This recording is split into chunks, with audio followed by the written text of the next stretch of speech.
What did we say we were going to talk about? We said we were going to talk about Game 2 recap, and I guess now just Game 3 recap. Yeah, yeah, I'll talk about both of them. Just give me a rundown of, I guess, your quick feelings about Game 2 since that's already said and done with, and then we'll just jump straight into Game 3. Yeah, I was gonna say it's hard to be positive about game two after watching game three. It's the only game so far where they've looked good. It's the only the offense was clicking. They were not going up there and doing what they did in game one and just swinging for the fences. They were working counts. They were getting guys on base later in the game. Obviously, the first 5 innings they showed no signs of life, but then scored 7 runs in the sixth or ninth inning, and they just had a better approach at the plate. Guys looked like they wanted to hit the ball Mm. and not hit it over the fence. Just get on base so the next guy could come up and keep the line moving. Right. Still doesn't seem to be anybody as good as the bullpen was all year. There's nobody coming out of that bullpen I trust right now whatsoever. But your big money signings came through, Castellanos and Harper, and Turner was on base a couple times and stole a couple bags. Mm-hmm. It looked good. It looked like they were turning it around after a terrible game one. Castellanos came through. It's been very clutch all year. I think they said they've had 10 walk-offs this year, and he was 4 of them. So that was Okay. his fifth walk-off of the year. So compared to that, but like you don't think it was luck that he did that, or he's like that. He does that when No, it's the times. he seems to be a very clutch hitter. Yeah. Okay. Yeah, there's not many other guys. Him and Harper, probably the two guys I want up with the game on the line. Mm-hmm. Well, from that game, moving on to Game 3, seeing that were your expectations going into this Game 3 since it was tied up 1-1 that oh yeah we're about to come in here and like make it difficult for them, or was your expectation of like oh we'd be lucky if we got a win today? Like how were you feeling about that specifically going into Game 3? Didn't know. I was split. Because the offense looked like two totally different teams in game one and two. So I wasn't sure which one of those teams was going to show up.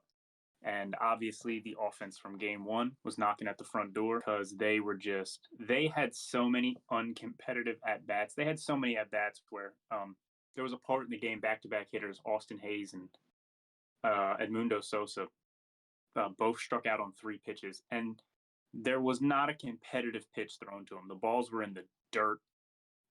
There was you couldn't have hit the ball if the bat was 10 feet long, and it really was kind of the whole game. Bryce Harper looked lost, and I get it's a left-handed pitcher. It's a really overcasted lefty where he's coming way from outside, so it's hard for left-handed hitters to hit that. But Bryce Harper just looked lost at the plate. He didn't look like he knew what to do. That's what just confuses me of like when we originally signed him. Obviously I didn't at that time didn't know anything about baseball, but then it's just like everybody's freaking out like oh we got Bryce Harper, we got Bryce Harper, and I'm just like I think they were talking about him a lot more when we originally signed him, but just like recently, like I know he's still talked about, like, but even with these past couple of seasons, just like I don't really hear too much about him or like he's like saving the games. I've just been hearing about Castellanos. I thought Bryce Harper was like he's always going to be solid. He is. Bryce Harper is the heartbeat of this team. I mean, he Mm-hmm. just won MVP 2 years ago. Mm-hmm. He is he's a future Hall of Fame baseball player. If he retired tomorrow, you could make a case he's already had a Hall of Fame career. Okay. And he'd probably be just missing out if he retired today, Mm-hmm. but he's gonna be in a Hall of Fame unless something insane happens. He's gonna hit 500 home runs. Bryce Harper stretches this year where it's like, man, you're gonna have those funks, but he seemed to be getting into them a lot. So he wasn't his MVP caliber self this season. No, no, I wouldn't say he was. Recording this right after the loss is tough. So now they go down 2-1. It's best of 5. They need one more. What are you thinking? You think we're gonna get this win? We're gonna make a comeback?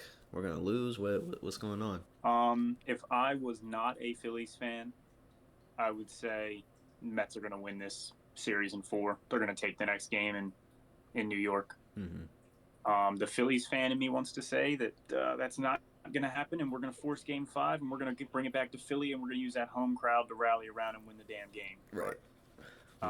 Like I said, if non-biased opinion, Mm-hmm. the Mets are the hot team. They had to sneak into the playoffs, so like they've been locked in for weeks now. Where the Phillies knew that unless something crazy happened, they were going to be in the playoffs. Right. And the Mets had to grind. The last game of the season, they weren't even in.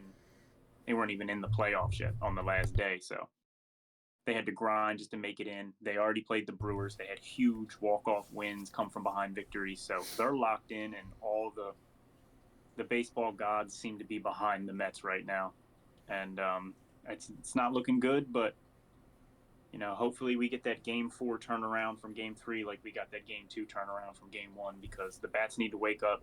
Because I'm not sure who's pitching yet, but I would guess it's going to be Ranger Suarez. Uh-huh. They did ask Rob Thompson after the game if there was a chance Zach Wheeler, who's only on 3 days of rest, typically pitchers rest 5 days before they pitch again. So pitching after 3 days is kind of crazy, but it is the playoffs. They asked if he obviously won't start, but they asked him after the game if he'd be available out of the bullpen, and he basically said everybody's available. Yeah. Obviously, besides Nola, who pitched tonight. Right. So it's all season's on the line. It's all in. I don't know what's going to happen tomorrow, but it'd be nice if they just hit and we didn't have to worry about that.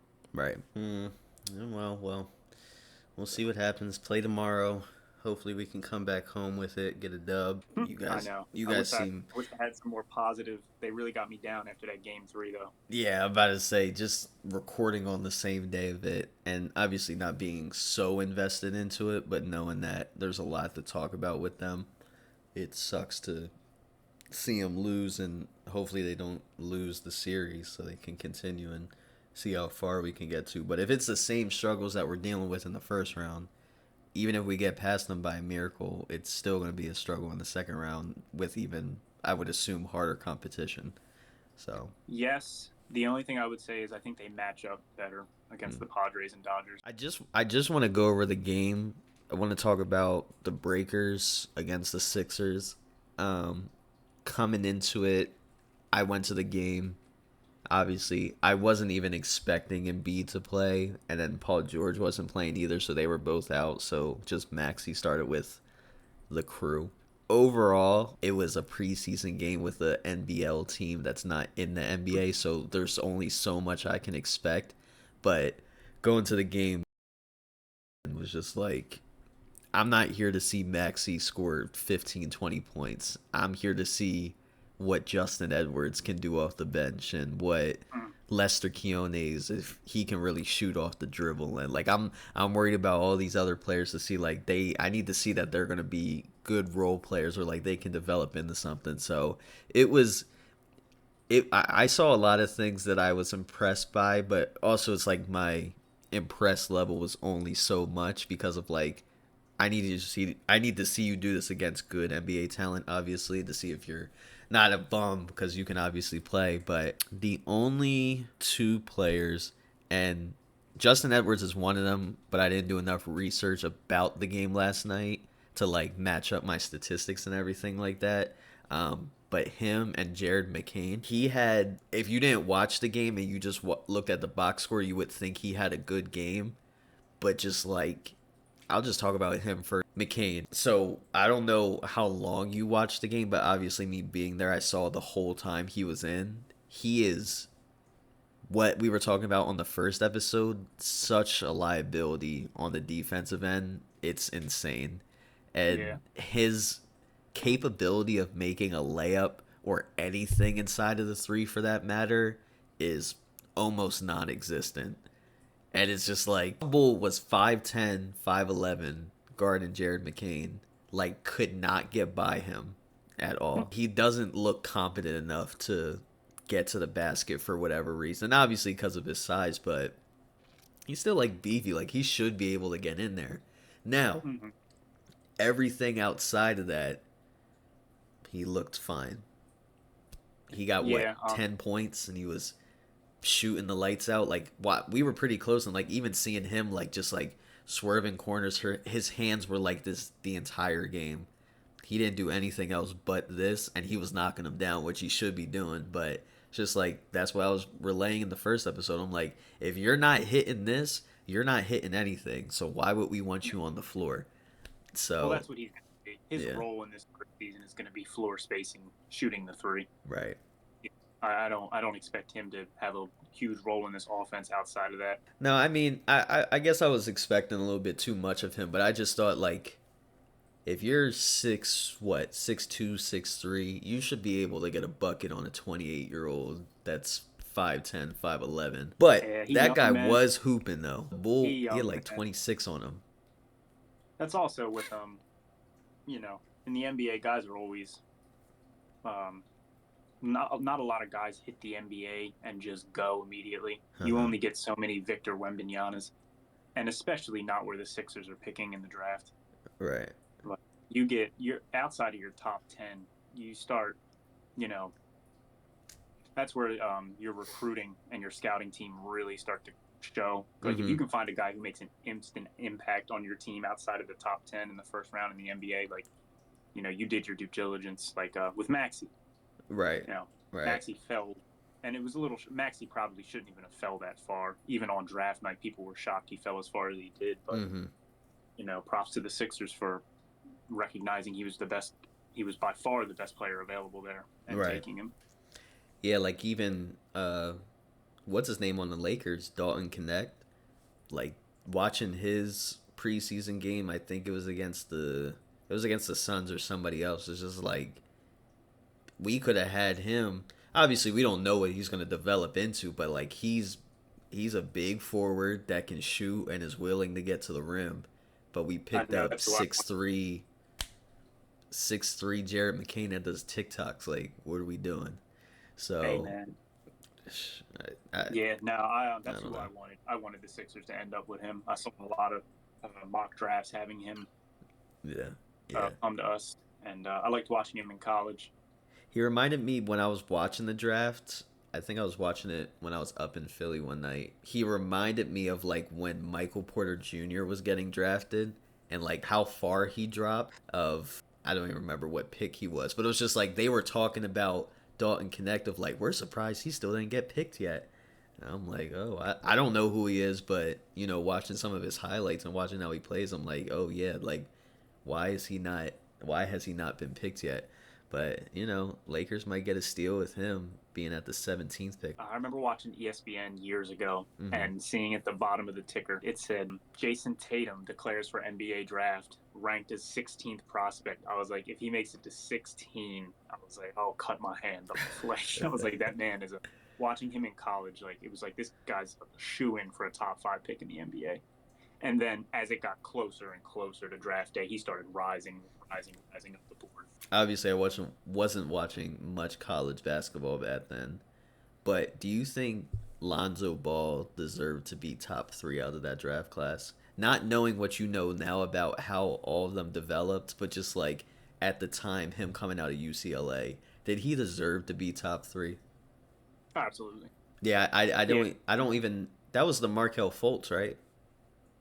That's when we had the Yes. number one. Yeah, yeah, Yep. and I didn't even know how good he was coming out because I'm pretty sure like even De'Aaron Fox was coming out of that draft. Like I don't know everybody specific, but I'm just like I don't remember. I remember hearing his name because of that's when like his dad and his whole family was popping and stuff like that. I'm like, is he getting top 3 because of that, or was he like better than all these other guys in the draft? I think his dad's influence on it did have a little bit to do with it, but you'd be doing a disservice to Lonzo Ball. He was like that at UCLA. Mm-hmm. He showed the talent. Yeah, there was no question. You can debate should he have gone second overall? Probably not. Hindsight's always 2020. Now, if you went back, obviously, Jason Tatum's going first overall. He No, got Lonzo that. Ball was like that in college. It wasn't just his dad hyping him up. His play hyped him up as well. He was a good player. Yeah. That will always haunt me to the day that I die. Well, well, that was a tangent. But going back to talking about the Sixers, talking about Justin Edwards, um, forget what type of contract he's on. I don't know if it's a 2-way or a 10-day or what, but he looked like he didn't impress me. I know like they were talking about him last year a lot and he was getting like a lot of buzz from like, Sixers pages and Sixers media. I was like, I don't know who Justin Edwards was, and then watching him like, okay, and then just watching him last night of like they had a full lineup of it was like Edwards, McCain, Bona, uh, Keones, and I think like Max Fielder or like Judah Mintz or like it was just a bunch of guys that aren't gonna get minutes is basically what it was. Yeah, But it's just like dudes if you playing G League. right, and I'm like, I think Justin Edwards got signed towards the end of the year or whatever it was that he got signed towards. It's just like, okay, so you've got a little bit more experience than these guys, and him just against that competition, I'm pretty sure he only had like 6 points, and two of them were off of free throws.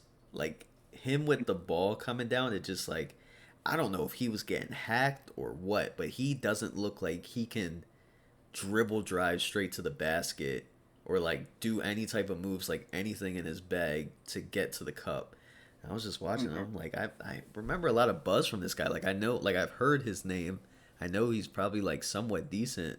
But I'm just like I don't see anything special from him. So I just felt like I expected a little bit more from him too. And other all the other guys were pretty solid. Like Adem Bona did what I thought he would do: get a couple rebounds, play good defense, get a dunk in. That's what he did. Yeah, Um, Yabusele had a nice game. Yabusele had a great game. Shot Yeah. 100%. I think he had like 15 points or something like that. But again, Yep. he's used to playing in the NBA. He's played overseas. Like he understands it. So that's somebody that I expect you to get. Like you go get your buckets against those type of guys. We beat him by like what 70 or something, 50, 60. Like you need to go get your Yeah. buckets. So you know who I really like looking at too. Obviously, I don't want to keep going back to the point of like it's NBA versus NBL and that shouldn't really matter, but you can see some type of intensity of like no dude wants to get beat by these guys coming down. So on the defensive end, that's where I'm like really looking at them. Offensive, I could care less in a preseason game, but defense, I'm like you don't want to get scored on by a bum that nobody knows their name or a 5'10" dude, which he was hooping and had almost 30 on them, which was kind of crazy, but that's besides the point.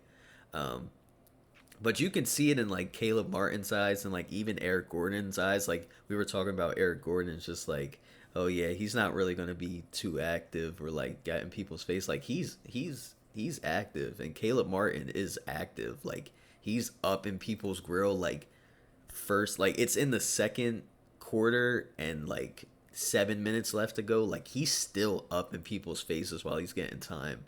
So it's good to see like the intensity is still there regardless of who he's playing against. Like he's not trying to get, shamed on by like some bum or like, like they're still trying to keep their pride, which I like to see. So overall it was a good game. I think I just expect a little bit more from our G League guys. Um, it is what it is. They're going to be in the G League. I don't expect them to do anything for us this season, but it would be nice if they could, like a Ricky Council. Like we're obviously going to see Jared McCain later this year, and I would assume we're probably going to see Adem Bona later this year, and maybe even Justin Edwards later this year. So just watching those type of guys, it was nice to watch them. But I'm yeah, excited for the year, man. I think they're going to be a good team. no, it was good overall. Going to see them play the Brooklyn Nets on 16th, I think. Maybe Ben Simmons plays in that game, which would be really funny if he does.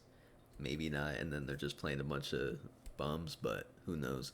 We got yelled at so bad for not mentioning Paige when we were talking about Juju the other week. And I've got at least, obviously, we're nobody compared to anybody online, but we got like 5 to 7 comments about Paige. And like, we got Juju Watkins, the best or the new face of women's college basketball, and everybody's like, Paige is better, Paige is better. I'm getting GIF responses of Paige on them. Like, okay. And she probably is better. Yeah. She had completely slipped my mind. Yeah. Funny, I know more college female basketball players, I feel like, than WNBA players. Mm-hmm. But They're just on the come up right now. That's why. I seen Juju just signed a huge Nike deal today too. I think she re-signed. Yeah, I saw that. Yeah. Kids is getting paid, man. Yes, they are. Good for them. Yep, the vicious Philly sports cycle. Phillies are letting me down, so now I'm looking forward to the Sixers. And the Eagles to come back and smack the Browns They because will. Tone said last week, he's like, I want them to lose to the Browns because if they lose to the Browns, then we can fire Nick Sirianni and then we could have a different coach. I'm like, I don't Yeah, know you why have you want to do that serious. though. No, yeah, well, you never want, even if you want a coach, you don't want to have to lose to get that coach out of there. Right. Obviously, it's there. You're winning. The coach isn't going anywhere. But um, if they lose to the Browns, let me tell you, it is rock bottom. That is not a good football team. I can't imagine. Do you think we have to like for Eagles fans to feel confident with the Eagles going from week 6 to week 7? Do you think we need to completely obliterate the Browns and win like 40 something to nothing, or do you think like what's the lowest score the Eagles can win by without Eagles fans getting mad, do you think? I don't know. It would have to be something like that because they're at the point where the fan base wants the coach's head, and Yeah. it's hard not to see that at this point. He hasn't done a very good job.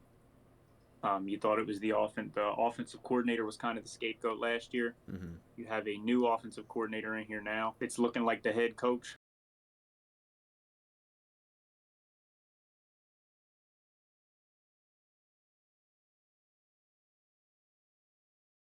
Final thoughts? Sorry, no. Final That was thoughts. the The final Phillies and thoughts. Eagles. We were talking about the We were talking Eagles. about the Eagles, what they got to do to the Browns. What's Predictions? what's this is guest topic. What is the lowest amount the Eagles can win by for Eagles fans not to be mad? Like feel The satisfied about. lowest? Yes, the lowest amount.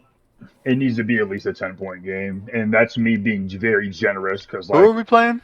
The the Browns. Browns, we're playing Freak Bull, Freak nasty man. Freak The Nasty massage Man, man? who So are not many. you're saying if the game is 10-0, Eagles fans should be happy about that? That would be a great defensive game. A It 10 would shit. be. If they blank the Browns, yeah, All right, that's all right. great. 2010. If we only score 10 points, that's because we stopped giving Saquon the ball.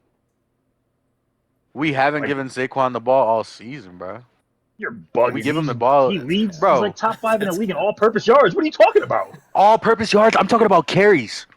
It don't matter. As long as he Yes, gets the it ball. does. What, bro? If he's not, you're telling me you would only give him 16 carries? Come on, Sean. Stop talking. Camilo, he's top 5 in rushing and he's tops in Do you all-purpose yards realize? in Do the you league. realize it's different between rushing yards and carries? Am Do I you know am I what talking all? to like a wall? Do you Do you even know know? what Do you? all-purpose yards mean? I get that. I get what you're saying about like they throw him the ball. All Are you right, so not then running with Saquon? Are you not running with Saquon? Do you it not want to don't hand him the ball? matter how we give him the ball. He could have 0 carries and 40 catches. I don't care. That's crazy to me. That's crazy that you would say that fact. It doesn't matter. He's touching the ball It 40 does. times.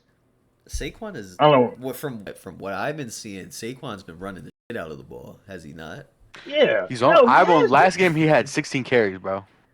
But last game is we're not talking about last game. Yeah, if they were down by a country mile, you needed to start throwing the football. Right. Yeah, and even then, we're going to throw it to him out of the backfield. We should be at least. He broke off for like a 50-yard run. It was when everyone turned the game Hold off, but he on. broke Right. off for like a How 50-yard many games run. have we played? 4. 4. Yeah. Yeah. He's averaging 18 carries a game. That's not enough for running back. The best running back in the league, in my opinion. You're leaving out that he's getting like targeted like almost 10, like what, 5 to 7 times out of the backfield a game. Yeah, if you give him 27 carries and throw it to him 8 times, he's gonna die by week 11. Yeah, like that's what I'm saying. It doesn't matter how many times we hand him Saquon the only ball has because he 12 can't. receptions. We Really, also is have that it? Devontae Smith and AJ Brown that should be in there He too has that get a lot of he has receptions 12 as well. receptions. So I don't know what you're talking about, Sean. If it was just Jalen Hurts and Saquon Barkley and we had nobody Yeah, else, that would be different. But we have yeah, Right so now, many other he's third in options. our team. He's third on our team in regards to like targets. But I feel like he should be though, yeah. right? You only, I mean, it's yeah, like, Devontae Smith and Dallas Goddard are the only ones that are going past him. But but that's only because once AJ's AJ not. Brown, right? Once AJ Brown comes in, he's going to change that. But Yeah, if AJ we're Brown, talking about he makes that offense Jah- click. Jahan Dotson needs more receptions We too, are, though.